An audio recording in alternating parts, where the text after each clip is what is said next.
It's time for another chapter in Harry Potter and the Chamber of Secrets. Today's chapter is titled The Rogue Bludger. Since the disastrous episode of the Pixies, Professor Lockhart had not brought live creatures to class. Instead, he read passages from his books to them and sometimes reenacted some of the more dramatic bits. He usually picked Harry to help him with these reconstructions so far. Harry had been forced to play a simple Transylvanian villager whom Lockhart had cured of a babbling curse, a yeti with a head cold, and a vampire who had been unable to eat anything except lettuce since Lockhart had dealt with him. Harry was hauled to the front of the class during their very next defense against the dark arts lesson, this time acting a werewolf. If he hadn't had a very good reason for keeping Lockhart in a good mood, he would have refused to do it. "Nice loud howl, Harry. Exactly. And then, if you believe it, I pounced like this, slammed him to the floor, thus with one hand. I managed to hold him down. With my other, I put my wand to his throat. I then screwed up my remaining strength and performed the immensely complex amorphous charm." He let out a piteous moan. "Go on, Harry, higher than that. Good." The fur vanished. The fang shrank, and he turned back into a man. Simple yet effective. And another village will remember me forever as the hero who delivered them from the monthly terror of werewolf attacks. The bell rang, and Lockhart got to his feet. "Homework. Compose a poem about my defeat of the Wagga Wagga werewolf. Signed copies of Magical Me to the author of the best one." The class began to leave. Harry returned to the back of the room, where Ron and Hermione were waiting. "Ready?" Harry muttered. "Wait till everyone's gone," said Hermione nervously. "All right." She approached Lockhart's desk, a piece of paper clutched tightly in her hand, Harry and Ron right behind her. Professor Lockhart?" Hermione stammered. "I wanted to get this book out of the library, just for background reading." She held out the piece of paper, her hand shaking slightly. "But the thing is, it's in the restricted section of the library, so I need a teacher to sign for it. I'm sure it would help me understand what you say in Gadding with Ghouls about slow-acting venoms." "Ah, Gadding with Ghouls," said Lockhart, taking the note from Hermione and smiling widely at her. "Possibly my very favorite book. You enjoyed it?" "Oh, yes," said Hermione eagerly. "So clever, the way you trapped that last one with the tea strainer." "Well, I'm sure no one will mind me giving the best student of the year a little extra help," said Lockhart warmly, and he pulled out an enormous peacock quill. "Yes, nice, isn't it?" he said, misreading the revolted look on Ron's face. "I usually save it for book signings." He scrawled an enormous loopy signature on the note and handed it back to Hermione. "So, Harry," said Lockhart, while Hermione folded the note with fumbling fingers and slipped it into her bag. "Tomorrow's the first Quidditch match of the season, I believe.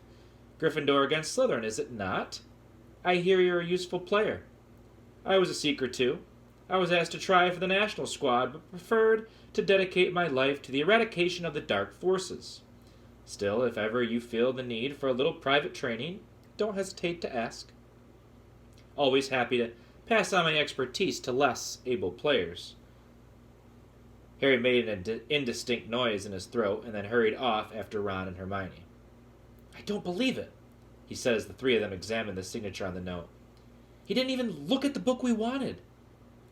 "That's because he's a brainless git," said Ron. "But who cares? We've got what we needed." "He's not a brainless git," said Hermione shrilly as they half ran toward the library. "Just because he said you were the best student of the year." They dropped their voices as they entered the muffled stillness of the library. Madame Pince, the librarian, was a thin, irritable woman who looked like an underfed vulture. "Muste patente potions?" she repeated suspiciously, trying to take the note from Hermione, but Hermione wouldn't let go. "I was wondering if I could keep it," she said breathlessly. "Oh, come on," said Ron, wrenching it from her grasp and thrusting it at Madame Pince. "We'll get you another autograph. Lockhart will sign anything if it stands still long enough." Madam Pince held the note up to the light, as though determined to detect a forgery, but it passed the test. She stalked away between the lofty shelves and returned several minutes later carrying a large and moldy-looking book. Hermione put it carefully into her bag, and they left, trying not to walk too quickly or look too guilty. 5 minutes later, they were barricaded in Moaning Myrtle's out-of-order bathroom once again. Hermione had overridden Ron's objections by pointing out that it was the last place anyone in their right minds would go, so they were guaranteed some privacy. Moaning Myrtle was crying noisily in her stall, but they were ignoring her, and she them. Hermione opened most of Petonte potions carefully, and the three of them bent over the damp, spotted pages. It was clear from a glance why it belonged in the restricted section. Some of the potions had effects almost too gruesome to think about, and there were some very unpleasant illustrations, which include a man who seemed to have been turned inside out and a witch sprouting extra several pairs of arms out of her head. "Here it is," said Hermione excitedly as she found the page, headed "The Polyjuice Potion." It was decorated with drawings of people halfway through transforming into other people. Harry sincerely hoped the artist had imagined the looks of intense pain on their faces. "This is the most complicated potion I've ever seen," said Hermione as they scanned the recipe. "Lacewing flies, leeches, fluxweed, and knotgrass," she murmured, running her finger down the list of ingredients. "Well, they're easy enough. They're in the student store cupboard. We can help ourselves." Oh, look. Powdered horn of a bicorn. Don't know where we're going to get that. Shredded skin of a boomslang? That'll be tricky too. And, of course, a bit of whoever we want to change into." "Excuse me?" said Ron sharply. "What do you mean, a bit of whoever we're changing into?" "I'm drinking nothing with crab's toenails in it." Hermione continued as though she hadn't heard him. "We don't have to worry about that yet, though, because we add those bits last." Ron turned speechless to Harry, who had another worry. "Do you realize how much we're going to have to steal, Hermione? Shredded skin of a boomslang? That's definitely not in the student's cupboard. What are we going to do? Break into Snape's private stores? I don't know if this is a good idea." Hermione shut the book with a snap. "Well, if you two are going to chicken out, fine," she said. There were bright pink patches on her cheeks, and her eyes were brighter than usual. "I don't want to break rules, you know. I think threatening Muggleborns is far worse than brewing up a difficult potion. But if you don't want to find out if it's Malfoy, I'll go straight to Madam Pince now and hand the book back in." "I never thought I'd see the day when you'd be persuading us to break rules," said Ron. "All right, we'll do it. But not toenails, okay?" "How long will it take to make, anyway?"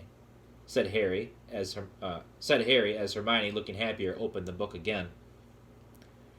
"Well, since the fluxweed has got to be picked at the full moon and the lacewings have got to be stewed for 21 days, I'd say it'd be ready in about a month, if we can get all the ingredients." "A month?" said Ron. "Malfoy could have attacked half the Muggleborns in the school by then." But Hermione's eyes narrowed dangerously again, and he added swiftly, "But it's the best plan we got, so full steam ahead, I say." However, while Hermione was checking that the coast was clear for them to leave the bathroom, Ron muttered to Harry, "It'll be a lot less hassle if you can just knock Malfoy off his broom tomorrow." Harry woke early on Saturday morning and lay for a while thinking about the coming Quidditch match. He was nervous, mainly at the thought of what Wood would say if Gryffindor lost, but also at the idea of facing a team mounted on the fastest racing brooms gold could buy. He had never wanted to beat Slytherin so badly. After half an hour of lying there with his insides churning, he got up, dressed, and went down to breakfast early, where he found the rest of the Gryffindor team huddled at the long, empty table, all looking uptight and not speaking much. As 11 o'clock approached, the whole school started to make its way down to the Quidditch stadium. It was a muggy sort of day, with a hint of thunder in the air. Ron and Hermione came hurrying over to wish Harry good luck as he entered the locker rooms. The team pulled on their scarlet Gryffindor robes. then sat down to listen to Wood's usual pre-match pep talk. "Slytherin has better brooms than us," he began. "No point denying it. But we've got better people on our brooms. We've trained harder than they have. We've been flying in all weathers." "Too true," muttered George Weasley. "I haven't been properly dry since August."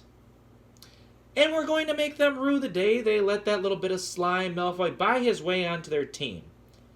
Chest heaving with emotion, Wood turned to Harry. "It'll be down to you, Harry, to show them that a seeker has to have something more than a rich father. Get to that snitch before Malfoy or die trying. Harry, we've got to win today. We've got to." "So no pressure, Harry," said Fred, winking at him. As they walked out onto the pitch, a roar of noise greeted them, mainly cheers because Ravenclaw and Hufflepuff were anxious to see Slytherin beaten, but the Slytherins in the crowd made their boos and hisses heard too. Madam Hooch, the Quidditch teacher, asked Flint and Wood to shake hands, which they did, giving each other threatening stares and gripping rather harder than was necessary. "On my whistle," said Madam Hooch. 3, 2, 1. With a roar from the crowd to speed them upward, the 14 players rose toward the leaden sky. Harry flew higher than any of them, squinting around for the snitch. "All right there, Scarhead!" yelled Malfoy, shooting underneath him as though to show off the speed of his broom. Harry had no time to reply. At that very moment, a heavy black bludger came pelting toward him. He avoided it so narrowly that he felt it ruffle his hair as it passed. "Close one, Harry," said George, streaking past him with his club in his hand, ready to knock the bludger back toward a Slytherin. Harry saw George give the bludger a powerful whack in the direction of Adrian Pusey, but the bludger changed direction in midair and shot straight for Harry again. Harry dropped quickly to avoid it, and George managed to hit it hard toward Malfoy. Once again the bludger swerved like a boomerang and shot at Harry's head. Harry put on a burst of speed and zoomed toward the other end of the pitch. He could hear the bludger whistling along behind him. What was going on? Bludgers never concentrated on one player like this. It was their job to try and unseat as many people as possible. Fred Weasley was waiting for the bludger at the other end. Harry ducked as Fred swung at the bludger with all his might. The bludger was knocked off course. "Gotcha!" Fred yelled happily, but he was wrong. As though it was magnetically attracted to Harry, the bludger pelted after him once more, and Harry was forced to fly off at full speed. It had started to rain. Harry felt heavy drops fall onto his face, splattering onto his glasses. He didn't have a clue what was going on in the rest of the game until he heard Lee Jordan, who was commenting, saying, "Slytherin lead, 60 points to 0. The Slytherins' superior brooms were clearly doing their jobs, and meanwhile the mad bludger was doing all it could to knock Harry out of the air. Fred and George were now flying so close to him on either side that Harry could see nothing at all except their flailing arms and had no chance to look for the snitch, let alone catch it. "Someone's tampered with this bludger," Fred grunted, swinging his bat with all his might as it launched a new attack on Harry. "We need time out," said George, trying to signal to Wood and stop the bludger breaking Harry's nose at the same time. Wood had obviously got the message. Madam Hooch's whistle rang out, and Harry, Fred, and George dived for the ground, still trying to avoid the mad bludger. "What's going on?" said Wood as the Gryffindor team huddled together while Slytherins in the crowd jeered. "We're being flattened. Fred, George, where were you when that bludger stopped Angelina scoring?" "We were 20 feet above her, stopping the other bludger from murdering Harry, Oliver," said George angrily. "Someone's fixed it. It won't leave Harry alone. It hasn't gone for anyone else all game. The Slytherins must have done something to it." "But the bludgers have been locked in Madam Hooch's office since our last practice, and there was nothing wrong with them then," said Wood anxiously. Madam Hooch was walking toward them. Over her shoulder, Harry could see the Slytherin team jeering and pointing in his direction.